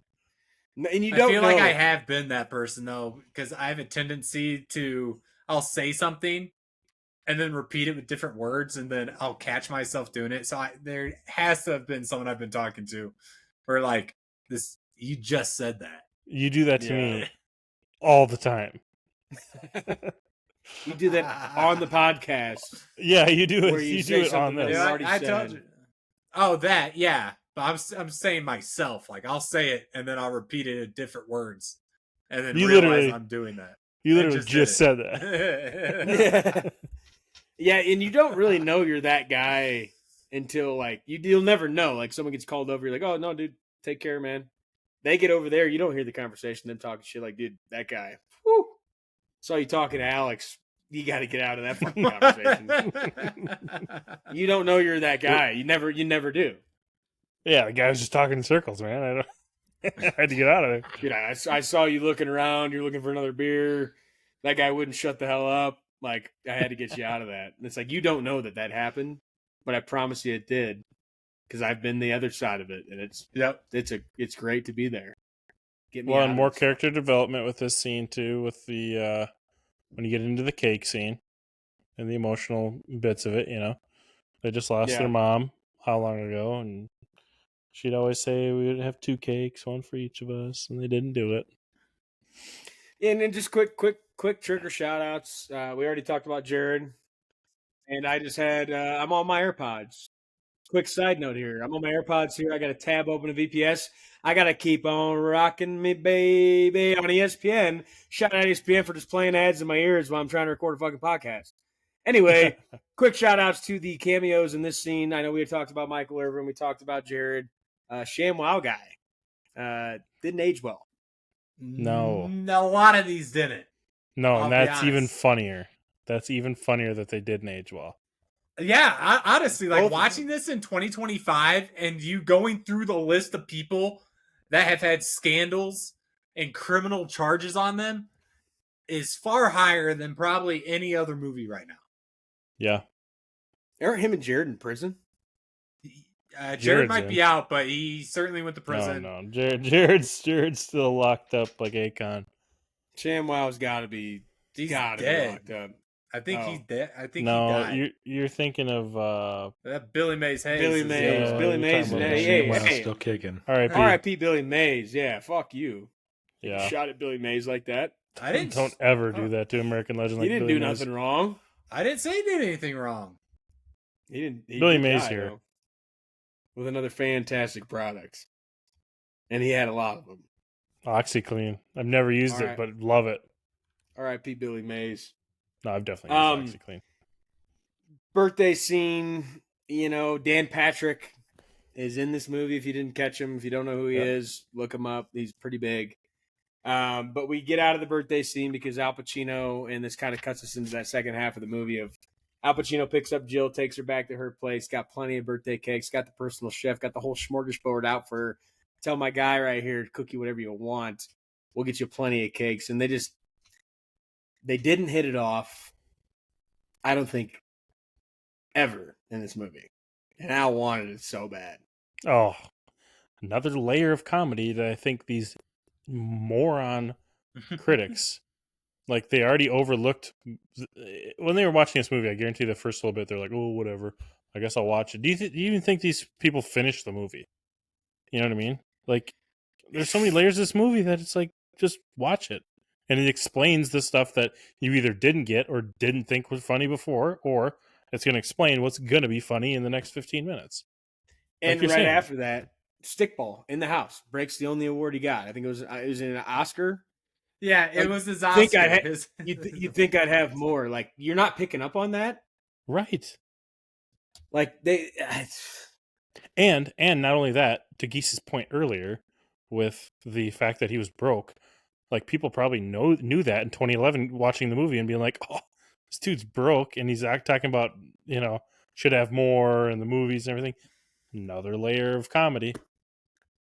Like, exactly. I like that scene because you know what's going to happen, and he gives you what you think is going to happen. Right? We have the Norm Macdonald scene where it's the kind of, you know, the fake out, and he pans up, comedic timing. And in this one, he just gives it straight to you because we've already seen Jill's skills, right? Freak of nature. Yeah. Like, she's batting 300. And you give her a stickball inside and just lob one to her, like, she is going to crank the shit out of that. I don't know how to play this game. I don't know if I can hit this ball. Chris Berman. Back. They call that a frozen rope in baseball where I'm from. That was a fucking laser beam. Sharks with freaking laser beams. Another good scene, though. It's like, again, back to my point of everybody, like, Jill wants to find the guy. Jack wants Jill to find the guy. And you got Al Pacino just begging for it, and you're just not getting it. That's part of the comedy, too. Yeah. Like, come on. But I want to get to my guy Felipe. Because she wakes up in the woods. Again, Felipe finds her. The bird's out there, Poopsie, who we haven't mentioned yet. Poopsie. Where were you? Where were you? And all this shit she's been saying. Felipe's out there. And I think he makes, and this is again, I think another Sandler-esque thing, but a before 2025 thing of kind of the some of the borderline jokes you get of, Felipe's making we go to this picnic and we play games, we eat, we bring our aunts and uncles over the border for the party, and he's like, I'm just kidding. I'm just kidding. He's like, we don't eat. Those jokes, dude, like it's Brian Gill can't draw, like he doesn't have a comedy thought. We're just dragging this guy, dude. Good. Deserves it. That is a joke, buddy. Like, that's not funny. You can make a joke about pretty much anything for me because I understand, because I'm a human being with a functioning mind. Sometimes I know what a joke is. I understand what a joke is. So, thought that was funny. We get to the picnic. That grandma, man, woof. One of my favorite characters of the movie. And a cameo. Yeah. I mean, I don't know how to describe her. I mean, if you watch the movie, you know exactly what I'm talking about. Stereotypical, like, grandma, like, she, I'll say decrepit, but I wouldn't literally say stereotypical. Loves the heat. I wouldn't say Jalapenos stereotypical, all day. But Yeah, just, hot I would say in this type of film, she's definitely like the one that's there observing everything and giving snide comments. Like, she's that stereotypical character. I mean, and rolling she's a into little rough around the edges, but rolling into the physical comedy of Adam Sandler, where she's, eating whatever. I've never had the Mexican food or whatever, loving it. And then you get to play a little soccer where she's kind of stumbling or whatever, and then gets into it and is actually really good. But the physical comedy I'm talking about is Nanner, grandma, getting whacked multiple times. I mean, she gets smoked. Here, hit this pinata. I mean, we're talking 450 dead center to the beak. I mean, that thing was swung. And the shoe to the face right before that just spanked. And they it's like somebody's hammered at a bar sleeping. You got to bring the worst alcohol under their nose to wake them up. Yeah, jalapeno. And they just feed her these fucking red jalapenos. And they're not even. I mean, is that such a thing? They're red jalapenos. I might be an idiot, but guy talk, girls. I think those are just chilies. Are they not? Girls out there, I think listening, those have to be hotter. Girls out there listening, plug your ears. Guy talk for a moment here. Call back to an old movie. Grandma from Felipe's Picnic, or Mrs. Ganish from Drag Me to Hell. Ooh. Taking one home. I was thinking the same thing, dude. Screw. Yeah, no. Yeah. I'll take. At least Ganish has dentures, man. I'm taking Ganish. That snaggletooth. I'm taking Ganish. The only tooth. I think I'm on Team Ganish. I want a lady in the sheets, but a freak in the bed. Yeah, no, I'd probably go grandma from here. Wow. Okay. I'm glad we got some. I didn't see her nails though. I didn't see her nails. That's one thing. Her nails I didn't see. You gonna give her your jalapeno there, Chris? You gonna give her your little jalapeno? A single tooth, we can work around that. Jesus Christ. Sure you could. Family friendly, huh? Yeah, this is rated E for everyone. I had to get it out there. Crit likes them a little marinated. I get it. Yeah. Jesus. Ooh. Anyways, Pacino comes back. Great time. I think we all a lot of predictability, of course, expected. It's comedy, whatever. But we get back to Pacino of just motherfucking Jack. Get me the girl, or there's no Dunkachino. Yep. And she's not home. He shows up at the house because she's out with Felipe.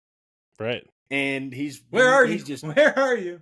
terrorizing the house. Like, get me the girl, no Dunkachino. He's out. Felipe comes back with Jill trying to have a moment, and the chimichanga bombs that just keep coming out of her ass. I think we've all been there too. We've all been there. I would love to hear more about your bag you bought from TJ Maxx, honey, but I telling you, I gotta go. I have to go to the bathroom. I'm being summoned by the intestinal gods. I cannot functionally listen to what you're saying right now because I have to get to the John.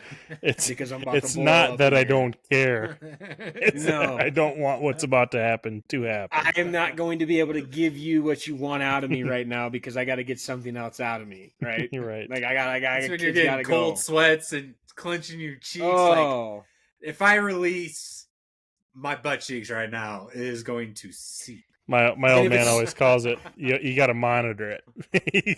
You got to monitor the situation. And you know if it's somebody that you know pretty well, you can get out of that pretty quick. But if you're talking to like a family member you don't see a lot, or somebody else's friends, like you're not gonna say that out loud, but in your mind is just so focused on, dude, I got it. I have to go. I have got to get out of this right now. It requires that level of concentration, though. Yeah. Like you got to put effort. Especially if you're not even close to the bathroom, then you got to start running. Like, there's a lot that goes into that. You're in a vehicle. You're screwed. Once you open the floodgates, there's ain't no closing them. Not a better feeling though. Oh, Not a better feeling. I don't know. If it's spicy. Yeah, but getting it out. I mean, yeah, I understand that, but the process certainly isn't the best feeling. The relief though afterwards is just like a breath of fresh freaking air. You get the chills like you got you get the chills like you got the flu. You get out of there like, oh my God, like you did nothing productive, but like God does your body feel better. Those are the ones you take all your clothes off. Like I can go into work here. Solid 8 hours. Shower. But to all these points, someone else is walking into that chaos after you. And Jack happens to go have a little conversation with Jill while she's on the old John ski. And just, like, capital, I wrote down capital BLEW, blew it up. We opened every window, we opened every door, we're fanning that motherfucker. Your mouth breathing at that point. Are you hot? No, you smell like shit. Are you hot? Did you wipe your ass? Like, what are we talking about here? Do you not know what you just did in there? Classic sibling thing too, of like she's nonchalant to it, but he's like, "Are you unaware of what just happened in that bathroom?" I mean, Jesus, man, and we've been there too. A lot of relatable moments here. You've been in that bathroom and you've been outside that bathroom, and they both stink. And you've smelled your sibling shit. So, big time. Yeah, that's a connection no one can break. Let's get Jill on the cruise. Yeah, let's get Jill on the cruise. And why are we bringing her on the cruise? We gotta have Dunkachino. Trav. We gotta have the Dunkachino. Which goes back to Jack, pretty much just a dickhead to Jill this whole movie. Yeah, for good reason. Sibling. It's sibling. It's sibling. It depends on dickhead, whose side you're. Oh yeah, sure. But I mean, the disrespect of she's told you she doesn't like Pacino, and now you're going behind her back to get her on a cruise. Weight. There's weight behind it, Geese. There's like 200 employees or whatever. Like he needs this commercial for not only his sake but a lot of people's sake. So he's just trying to get tell to her the point. Good point. I'm not arguing that, but that's his reason. Did he not tell her, though? Because I feel like on the cruise, we didn't see it, but on the cruise ship, she kind of either figures it out or knows. Yeah. Why he needs Al Pacino? Is it for the commercial? Yeah. Right. And, well, he does tell her that he's trying to get Al Pacino and that she needs to go on a date with him. But if he gave her the full backstory of like, we are going to lose our biggest client if you don't go on this date. I need a solid. We're family. But that wouldn't make a good movie. I think no. Make a good movie. That's fair. I'm just saying. Al taking the call on stage, very funny after seeing the precursor of him bitching about somebody on stage. Who's this guy we're talking about? That's the reviewer. Brian Sam Gill, what? Won't forget. Brian. I thought it was Sam. It's Brian Gill. Doesn't matter. Get him out. Get him out. How is he not thinking this movie's hilarious? How does that guy have a bucket, but we don't? We'll take. I don't his want tomato. a bucket. I want a tomato. Yeah, Either we'll one. take his tomato. Yeah, we want his tomato. Yeah, I want I his want tomato. his. I want it mono. revoked. I want it traded. Let's want- tag him. Let's tag him in socials. See if we got Mono. Let's come up with a contest. Us versus Brian Gill, mano y mano for the tomato. We want it. You don't deserve it. You're trash. Yep. Sorry, Brian. Who can be closer to the Rotten Tomatoes score of a random movie that neither of us have watched? Get his tomato. I'm It in. needs to be revoked, and we will Yep. gladly take that tomato, and we'll cause chaos. The best part of this movie that everybody in the planet Earth should have seen coming, except for yours truly, Jack impersonating Jill. I mean, when that The started mind to happen, circles. when that started to happen, yeah, it's Zach Galifianakis in The Hangover, Alan. Just a lot of numbers going on. Like, oh shit, this is a great idea. He's impersonating her, but it's like he's actually doing the Jill character, but it's like it's still Jack doing Jill, but it's not Jill because it's Jack. And do you think he can do the voice? Well, maybe he can, because I think that might be him, but it isn't. It's actually Jill, and he's Jack. Exactly. Like, I don't actually know, Exact but I think he's same going to do a thing pretty good happened in my job. Yeah, it's or is he not going to do it on purpose because it's acting? You know, like is he going to mess up? And he kills it. Crushes He it. kills it. Crushes it. Shocker, newsflash. It's There's Adam Sandler. layers to this movie that are deeper than just looking at some stupid ass review, bashing it. This movie fucks. Never Yeah. saw that coming, I'll be honest. Never saw it coming. I saw Why it would coming you though? In the Like, moment, in the moment, I knew, but like right. when I saw it, I'm like, what a genius idea. Oh, Why doesn't Adam Sandler's character as a guy just go be Adam Sandler's character as a girl? As a girl. That sounds like it might work out pretty well. and the dude when he walks out of his room.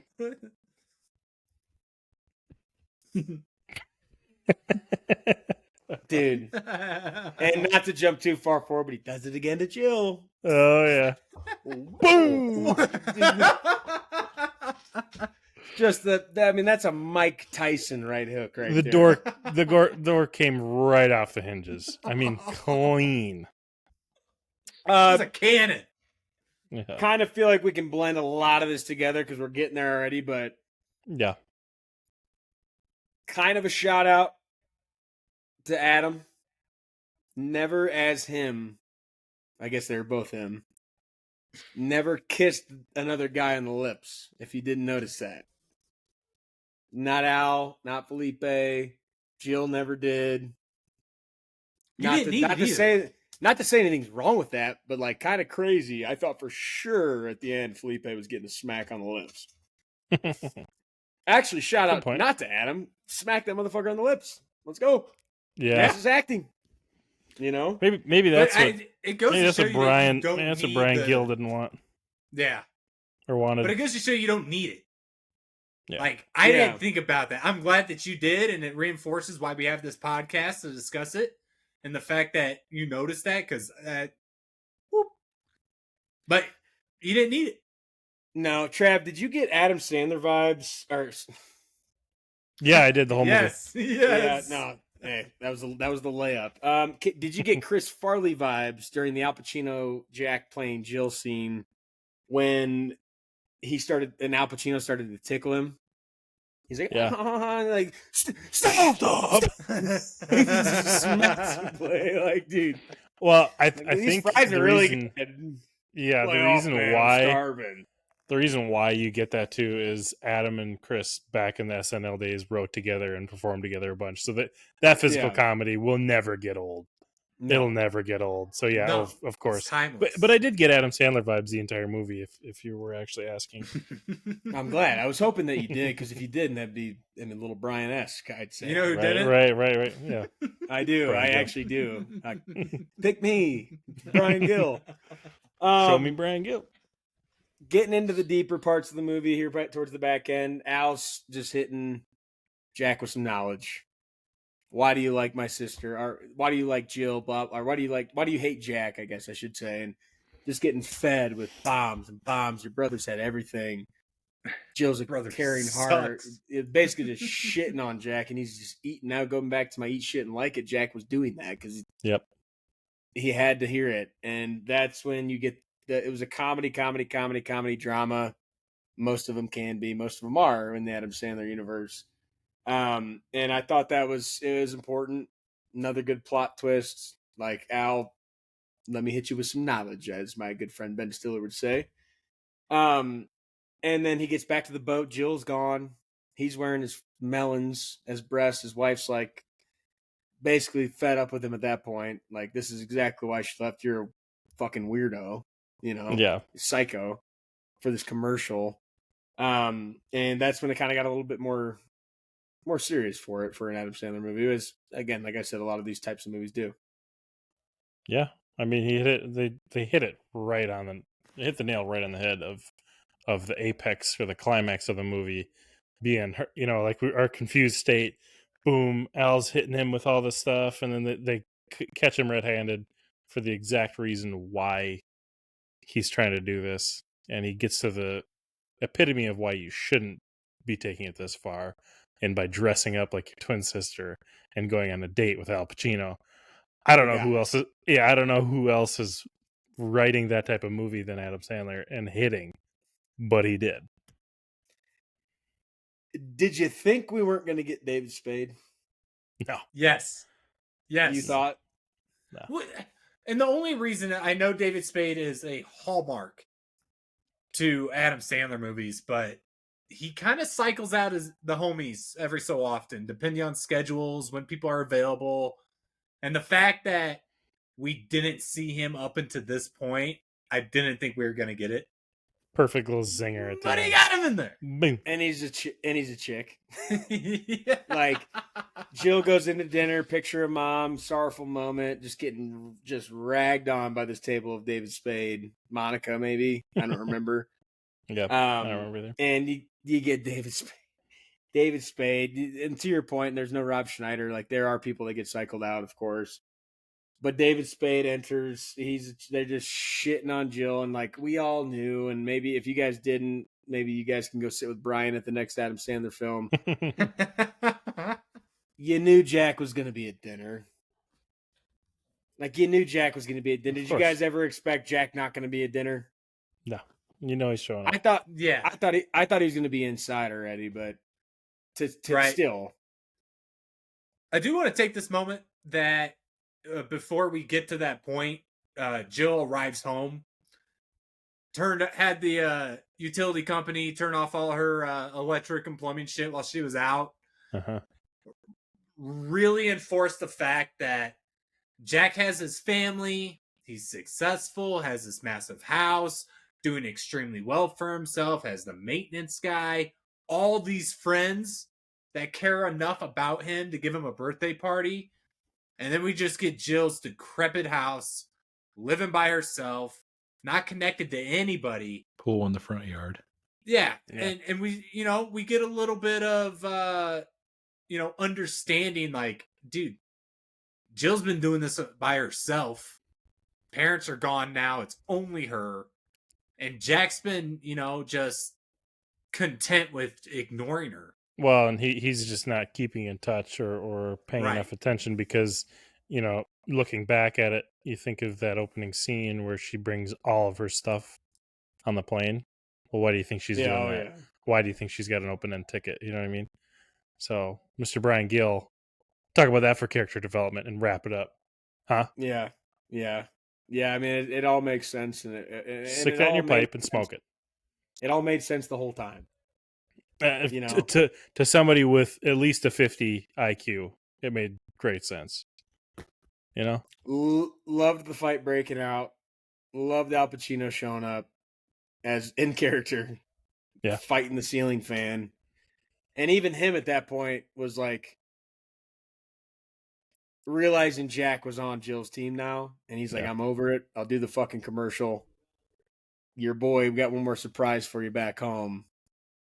I'm kidding. Get Felipe back in here. And that's when I thought there was going to be a little smoocher on the lip skis, but it was all on the cheek skis. Yep. A great ending. Yep, good wrap up. I loved the commercial. I loved the dude, Dunkachino commercial. Oh, it was great, and I just love the fact he's like, that will never burn never it. hit the air. Burn it. Asking everybody that's seen it, your wife's Yeah. it, and we're gonna have to talk to him. Sorry. Yeah. My dad, he's like, no, I haven't showed anybody. He's like, and then it's like panning out, classic ending. Like, I did show my wife and kids. We're gonna have to talk to him. There will never be a Dunkachino. We almost had one, boys. We almost got one. Not a coffee guy. Would have drank it. Big coffee Good movie. guy. Good movie. You know, I'm definitely not sorry to Brian Gill. Guy can suck it. I had two final notes. Yeah, I had two final notes, final thoughts. Well, I already said it. 3% just feels crazy. Criminal. Absolutely crazy. That is just jail.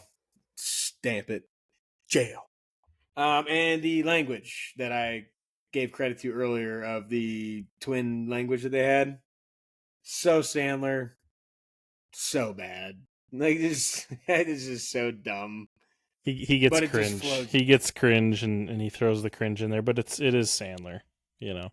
Billy Madison talks like that. Like, that is in all the movies. But it's like, that God, that is so bad, but it's so funny in the moment. Like, you know it sucks. Like, it's like, God, this sucks. But like the fact that they're communicating, or he's communicating to himself in a sense, extremely funny, extremely Sandler. So stupid, dude. But I did like the movie. It's not, and this is, I guess, before Geese, final thoughts for you. What I ended up thinking at the end of this movie, being number one of the Sandman series, was where, because we know on the wheel there's a lot of movies we've seen plenty of times, and a lot of all-time Sandler movies for us. Very interested to see where this one ends up ranking in the 4 at the back end of the series. Yeah, absolutely. Because I was like, well, when you were just speaking, I was like, well, you can't get any worse than this, but there's definitely a couple questionables on that wheel that Jack and Jill might be a underdog here, a late bloomer, making it to the top of the pack, because I think I enjoy it more after we've talked about it, because going through it again and catching everything and the quotes, like I'm remembering quotes. I watched this movie one time, and it's just, we'll see, man. I'm pumped for it. We did mention the Razzie history, but I just want to go through each award. It was the worst picture, worst director, worst actor, worst actress. Worst actor is Adam Sandler, by the way, and worst actress is also Adam Sandler as Jill. Who gives these awards out? Brian Gill? Yeah, apparently he's on the board. Worst supporting actor, Al Pacino. Worst supporting actress, David Spade as Monica. Worst screen couple, Adam Sandler and Katie Holmes, or Pacino and Sandler. Worst prequel, which I'm not exactly sure. Is this a prequel? Is there a second one? Anyways. Can we go ahead? Worst screenplay, worst screen ensemble, and now holds the record for the most Razzie Award wins by one film in a single year. Is this not the textbook cult classic? I think it's pretty textbook. I mean, all these Razzie Awards are like, that adds to the movie to me. If we're the cult, it's our classic. We're starting it. Like, was Adam trying to win all those awards? Right, like that is. It's odd that they won them all. They swept it. Like that makes this movie more funny to me that they won all those awards. Especially for being like, the actress as a woman. That's a gag. That is a gag. Yeah. All that does is add to the movie. I think all the Razzies add to the movie. But I think that this. And maybe I'm just a complete moron on what a cult classic is, because Adam Sandler movies are not going to be like these underground, like not known about, and then they turn into these big movies. But like in Adam Sandler terms, is this his one cult classic? Like everybody hated this fucking movie, and then we watched it 14 years later for the first time and thought it was pretty goddamn funny, pretty good. Yeah, you know. Here is the cherry on top for everyone is that the American Society of Composers, Authors, and Publishers nominated and won this movie for top box office films. All that Razzie shit, everyone bagging on it, the Golden Schmoes, the Houston Film Critics, fuck them.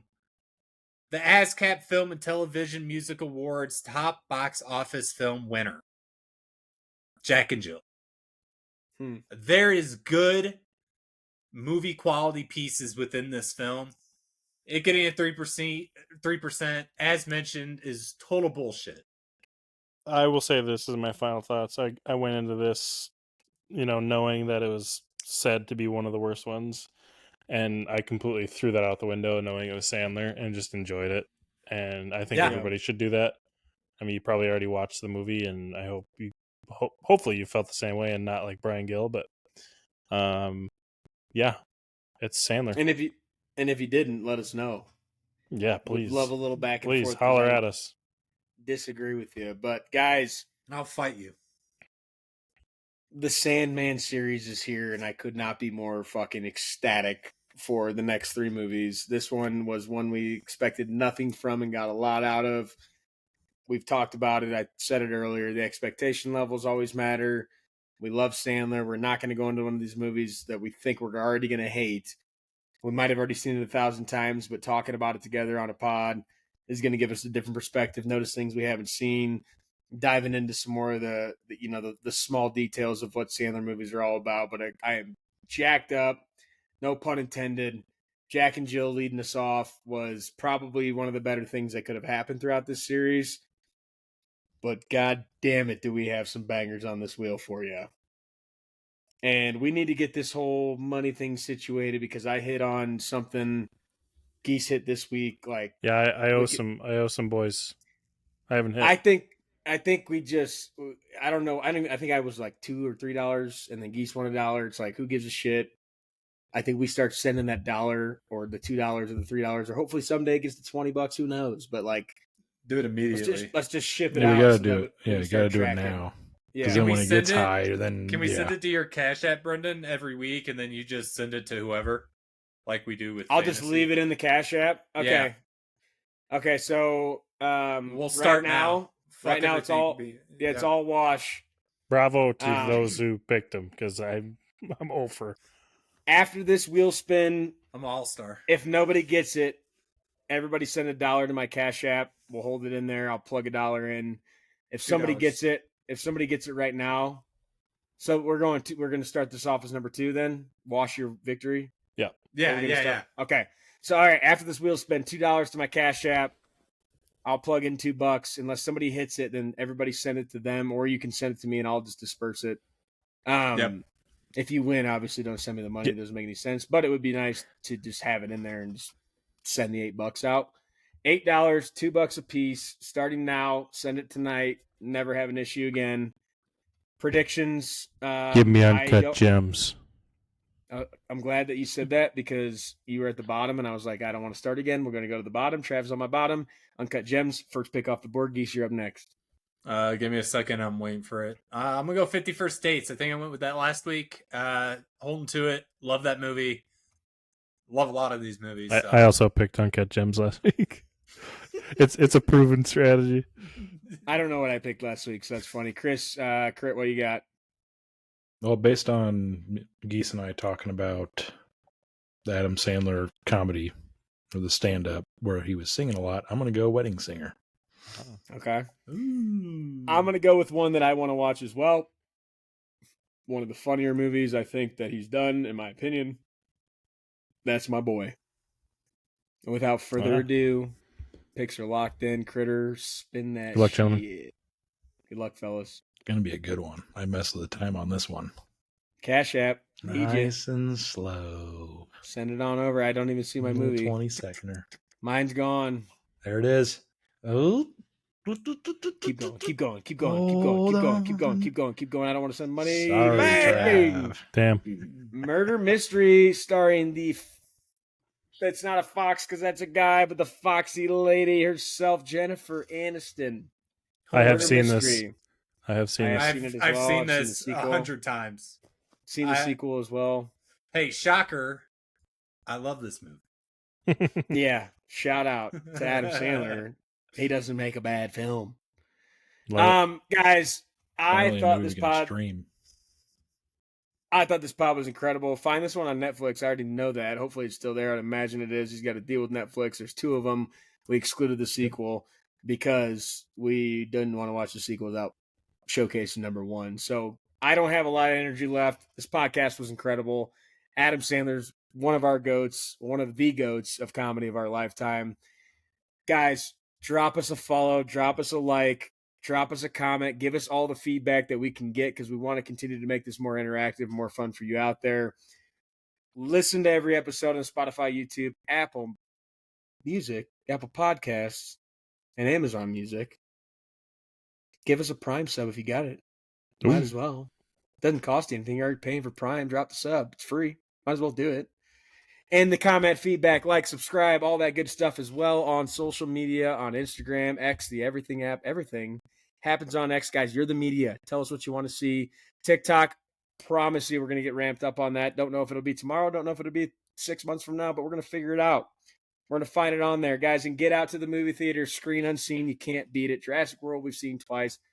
2 guys, I should say, on the podcast. F1 movie I saw twice. Most of us have seen it. I think all 4 of us have seen it. I'm going to continue to go to movies. I'm going to one tomorrow. Going to one on Monday. Go, go, go, go, go. Everybody's got a subscription. Get in theaters. It is not the same effect unless your ass is in a seat. Throw your feet up. Unless you're in IMAX. You don't get it. Kind of bullshit. Put your feet up. Order the extra large. Pop it on the stovetop. Guys, get your popcorn and do not forget your extra butter. Catch you on the next one.